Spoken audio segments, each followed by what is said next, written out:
नमस्कार दोस्तों, मैं वीर सिंह नवीन नावत से।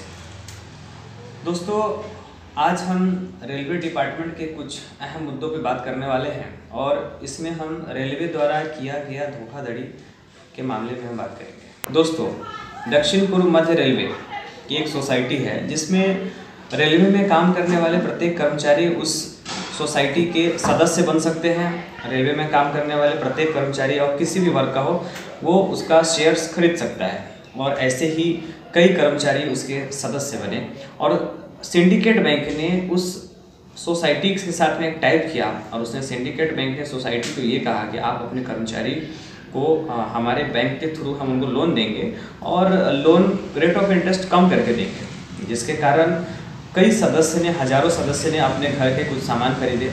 और ऐसे ही एक सदस्य से हमारी मुलाकात हुई जिनका नाम इंदुरकर जी है और उन्होंने अपने घर के लिए एक स्कूटी खरीदा।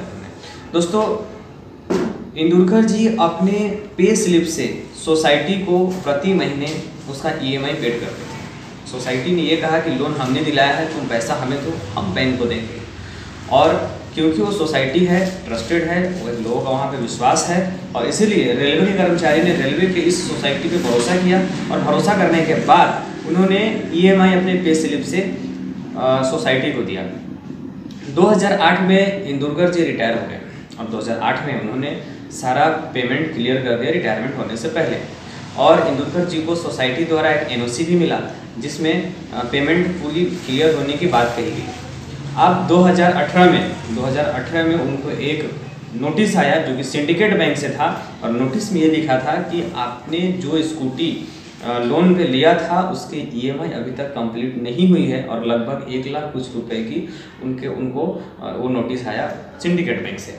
अब इंदुरकर जी परेशान होंगे और बेशक है हम या आप कोई भी रहेगा तो ज़रूर परेशान होगा कि जब हमने पे स्लिप है उनके पास में कि जो पैसा भरा है और उसके बावजूद भी अगर उन्हें नोटिस आया तो अपने आप में एक प्रश्न निर्माण होता है कि बीच में घोटाला कहाँ हुआ है।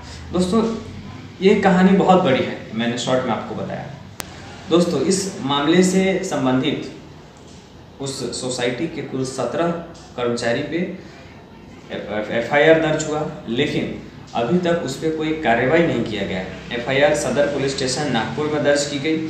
और आपको बता दूं कि इंदुरकर जी जैसे मैं किसी एक व्यक्ति विशेष की बात नहीं कर रहा हूं, ऐसे लगभग 700 से भी अधिक लोग हैं जिन्होंने लोन लिया और वो आज इस प्रकार प्रताड़ित हो रहे हैं क्योंकि उन्हें बैंक के नोटिस आ रहे हैं।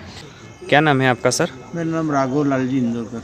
आपने जो केस किए हैं, पुलिस केस किए हैं, उस संबंधित कुछ पूछना चाहता हूं मैं कि आप वहां रेलवे में कर्मचारी थे। हाँ, उसके बाद आप रिटायर हुए। जी हाँ, उस बीच आप सोसाइटी के क्या थे, कैसे थे? मैं सोसाइटी का सदस्य था जी। वहाँ से कंज्यूमर से यानी जो भी सामान अगर लेना चाहते आप दे सकते थे वो। हाँ यानी उनका रेलवे से और बैंक से पैक्ट था। हाँ। तो वहाँ का जो सेक्रेटरी है उन्होंने बोला कि भाई सामान आपको मिल सकता है क्योंकि आप सदस्य हैं। तो मैं 2005 में स्कूटी पेप के लिए अप्लाई किया जी। उन्होंने सेक्रेटरी ने वहाँ से बैंक से फॉर्म लाए, सब कुछ है। मैं कुछ बैंक में गया नहीं, कुछ नहीं, उन्होंने फॉर्म भरे सब कुछ और वो फॉर्म भर के मैं उनके पास दे दिया। ये जो लोन लिया मैंने तो सोसाइटी मार्फत लिया। रही बात ये तो 2005 से सितंबर 2005 से लेके दिसंबर 2007 तक मेरी रिकवरी हुई 1200 के हिसाब से। और उसके बाद पे स्लिप पे रिकवरी दिख रहा है। हाँ, पे स्लिप है। तो उसके बाद में फिर 2008 में मैं रिटायर होने वाला था कि जनवरी में मैंने 16/1/2007 को 17,562 रुपये का चेक दिया सोसाइटी को। यानी कुल मिला के 41,562 रुपये मैंने भर दिया। उसके बाद में मैं फरवरी 2008 में रिटायर हो गया। तो मैं निश्चित हो गया, मेरे को NOC वगैरह मिल गई। उसके बाद में मेरे को 2013 में लेटर आया बैंक से कि तुम्हारे ऊपर 61,000 समथिंग कुछ अमाउंट है करके। तो उसके बाद में मैं गया, फिर बाद में सोसाइटी गया आपने चेक करने की, मेरे पास तो NOC है। मेरा तो क्लियर हो गया। तो सोसाइटी को बोला कि भाई आपको कोई डरने का ये नहीं, आपने आपका पूरा पैसा दे दिया है और मैं आपसे आपका कोई कंसल्ट नहीं है। सोसाइटी और हमारा संबंध है, वो सोसाइटी जाने और बैंक जाने, लेकिन आपका कोई एम्प्लॉय का कोई ये नहीं। तो मैं वहाँ से वापस आया। उसके बाद मैं बैंक में गया। मैं बैंक एक बार क्या, बैंक को बताया मैं मेरा सैलरी पूरा कट गया है, इतना पैसा भर दिया है, फिर भी आप कैसा बोल रहे हैं? फिर नहीं बोले, आपने बोले आए नहीं, बोले आपका कहाँ, आपके ऊपर इतना पैसा है बोले। तो दोस्तों प्रश्न ये है कि क्या बैंक 10 साल तक किसी के ईएमआई अगर ना कोई पेड करे तो 10 साल तक बैंक इंतजार करती है क्या? 26/12 को मैंने केस दर्ज किया हूँ। हाँ, उसके बाद में मेरे घर में 30 तारीख को शाम की 7:30-7 बजे की बात है। हाँ। 3-4 लोग आए थे, मैं उनको पहचानता नहीं, लेकिन उन्होंने मेरे को पूछा कि भाई आप कौन, आप ही इंदौर करेगा? तो बोला हो क्या हो गया? तो मैं बोले आपने वो जो केस दायर किए, बोले वो एक तो केस दायर वापस लो बोले, और नहीं तो अच्छा नहीं होगा बोले।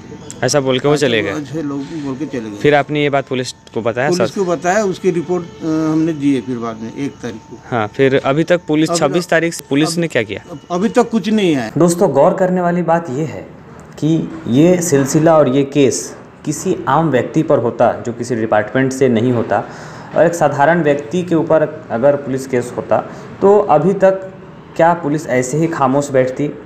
क्या सदर पुलिस स्टेशन के पीआई बोंडे साहब और पीएसआई मात्रे साहब ऐसे ही खामोश बैठते? और फिलहाल पीआई साहब और पीएसआई साहब का ये कहना है कि एक क्राइम से रिलेटेड है और इसलिए हम इसे क्राइम डिपार्टमेंट में ट्रांसफ़र कर रहे हैं। दोस्तों सवाल ये है कि 10 से अधिक दिन बीत चुके हैं और 10 दिन के बाद इन्हें ऐसा लग रहा है कि अब इसे क्राइम डिपार्टमेंट में ट्रांसफ़र करना चाहिए।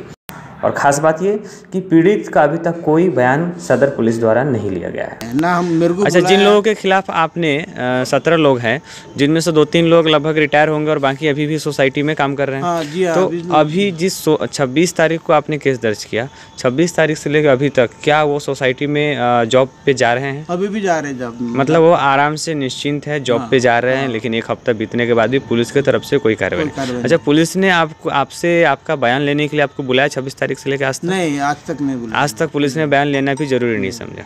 दोस्तों बात सिर्फ इंदुरकर जी की नहीं है। इंदुरकर जी जैसे सैकड़ों लोग हैं जिन्होंने पुलिस स्टेशन में जाके या बैंक में जाके इसकी कंप्लेन कर रहे हैं, और जैसे जैसे नोटिस आ रहा है लोग बढ़ते जा रहे हैं। आपको बता दूं कि ऑन रिकॉर्ड 11 करोड़ 95 लाख रुपए के लगभग 12 करोड़ रुपए के घोटाला सामने आया है, और जो ऑन रिकॉर्ड नहीं है और दोनों को मिलाया जाए तो एक अंदाज मैं ऐसा कह सकते हैं कि लगभग 20 से 25 करोड़ रुपए का घोटाला दक्षिण पूर्व मध्य रेलवे के सोसाइटी द्वारा किया गया है। तो अभी तक पुलिस ने उस पर एक्शन करना चाहिए, कार्रवाई करना चाहिए। पिछले लगभग मेरे ख्याल से 26 तारीख को पुलिस केस दर्ज किया गया और आज 10 दिन से अधिक होने के बावजूद भी उस पर कोई कार्रवाई नहीं की गई है।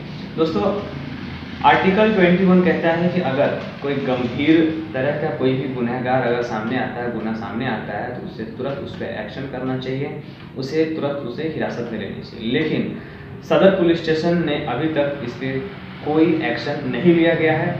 यहाँ तक जिन्होंने कंप्लेन दर्ज कराई थी इंदुरकर जी, उनका अभी तक बयान भी नहीं लिया गया पुलिस द्वारा। दोस्तों इस बीच कई सारे सवाल निर्माण हो रहे हैं कि या उस 12 करोड़ में सदर पुलिस स्टेशन भी शामिल है जो अभी तक एक्शन नहीं कर रही है, क्योंकि जिनके ऊपर केस दर्ज किया गया है उनमें से अधिकतर लोग अभी भी उस सोसाइटी में कार्यरत है, काम कर रहे हैं। और ऐसा नहीं है कि पुलिस उन्हें ढूंढ नहीं सकती है, लेकिन अभी तक पुलिस ना सोसाइटी गई है, ना ही उस पर किसी पे कोई एक्शन किया गया है। तो कहीं ना कहीं से प्रश्न क्या निर्माण हो रहे होंगे, आप इस चीज को भली भांति समझते हैं।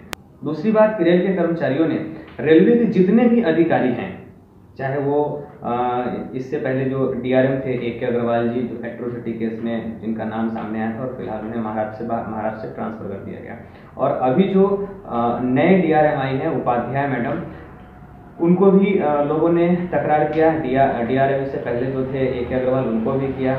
जो इसके जीएम हैं SS स्वयं सर, उनको भी तकरार किया गया, लेकिन इसमें कोई एक्शन नहीं लिया जा रहा है। तो प्रश्न ये निर्माण होता है कि आने वाले समय में इलेक्शंस हैं कुछ महीनों में, और सरकार व्यवस्था पे भी ये सवाल निर्माण हो रहा है कि जिस प्रकार से रेल मंत्री पीयूष गोयल जी हो, या फिर देश के प्रधानमंत्री नरेंद्र मोदी जी हो, या फिर सत्ता पक्षीय जितने भी मंत्री हैं, वो एक ईमानदार और बेहतर से बेहतर सुविधा देने की बात करते हैं। और जो लोग सुविधा देने की बात करते हैं, उनके डिपार्टमेंट में ही अगर भ्रष्टाचार इतने बड़े लेवल पे होता है और भी जिसके ऊपर कोई एक्शन नहीं लिया जा रहा है, तो अपने आप में एक प्रश्न निर्माण होता है कि फिर उन वादों का क्या जो सरकार व्यवस्था में लोग बैठे जो लोग हैं वो जनता से करते हैं। दोस्तों सदर पुलिस स्टेशन की बात करूं तो अभी तक वहां से कोई एक्शन नहीं लिया गया। वहाँ के पीआई बोंदे साहब हैं, उन्होंने अभी तक कोई एक्शन नहीं लिया। और इस केस के जांच अधिकारी जो है वहाँ के पीएसआई मात्रे साहब है, मात्रे साहब और बोंदे साहब दोनों मिलकर चाहे तो इसके ऊपर निष्कर्ष निकाल सकते हैं, तुरंत कार्रवाई करनी चाहिए, लेकिन नागपुर सदर पुलिस इस पे भी कोई एक्शन नहीं ले रही है। इस बीच आगे क्या इसका क्या नया रूप होता है, हम वो भी आपको इस अगले वीडियो के माध्यम से बताएंगे। और आपको बता दूं कि इससे पिछला जो वीडियो था वो काफ़ी बड़ा था, एक इंटरव्यू था, और उससे भी आप लोगों ने, हजारों लोगों ने देखा है, और उसके लिए आप सबका मैं बहुत बहुत धन्यवाद करता हूं। और जिन लोगों ने उस वीडियो को नहीं देखा है, मैं लिंक डिस्क्रिप्शन में डाल रहा हूं, आप उसे बिल्कुल देख सकते हैं। और इस वीडियो को मैं रिक्वेस्ट करता हूँ आप सबसे, जितना ज़्यादा हो सके उतना ज़्यादा शेयर कीजिए, ताकि ऐसे बहुत सारे लोग होंगे जो और भी लोग फंसने वाले होंगे, वो फंसे ना, और जो लोग फंस चुके होंगे उनकी मदद हो सके, और ऊंचे से ऊंचे अधिकारी तक, चाहे रेलवे के हो या फिर मंत्रिमंडल में बैठे लोग हों, उन तक ये वीडियो पहुंचे। इस प्रकार से लोग प्रताड़ित हो रहे हैं, उन्हें गुजरना पड़ रहा है, इन समस्याओं से गुजरना पड़ रहा है। और आप मेरे चैनल को जरूर सब्सक्राइब करें, ऐसे ही आप सबका प्यार बना रहे। मैं आपका